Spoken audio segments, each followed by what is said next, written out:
Everyone has heard the buzz about the PACT Act at the beginning of this year, but time is winding down very, very quickly, and this video is going to cover everything you need to know.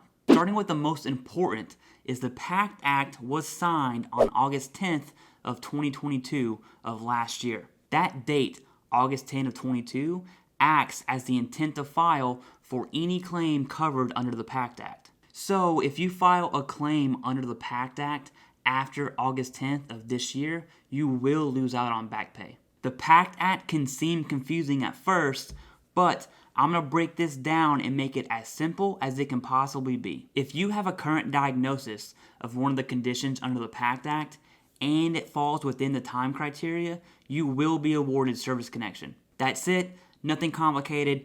Get a diagnosis. Do you meet the time requirements? If so, submit the claim. Starting with the diagnosis, what conditions are covered under the PACT Act? Looking at the Gulf War era, and this includes Desert Shield, Desert Storm, OIF, OEF, and OIR, and many, many countries within the Middle East. And if you have a diagnosis for any of these conditions and you meet the time requirements, your disability falls under the PACT Act.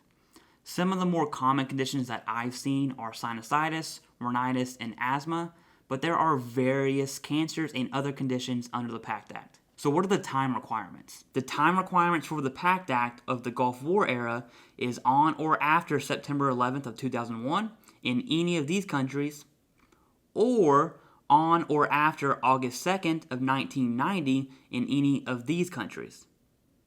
Now what you do is put those together.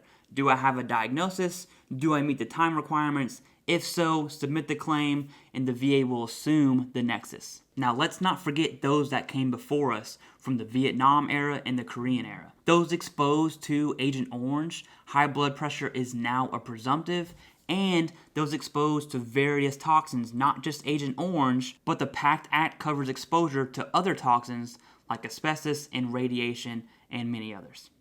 Disability benefits is just a portion of the PACT Act.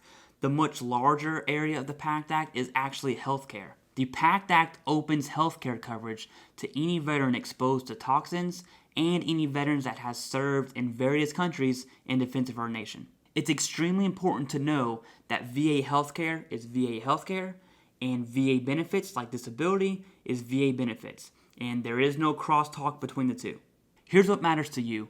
If you are seeking healthcare, whether that's through the VA or through private healthcare, and you are diagnosed with one of these conditions under the PACT Act, you need to submit your claim prior to August 10th of this year.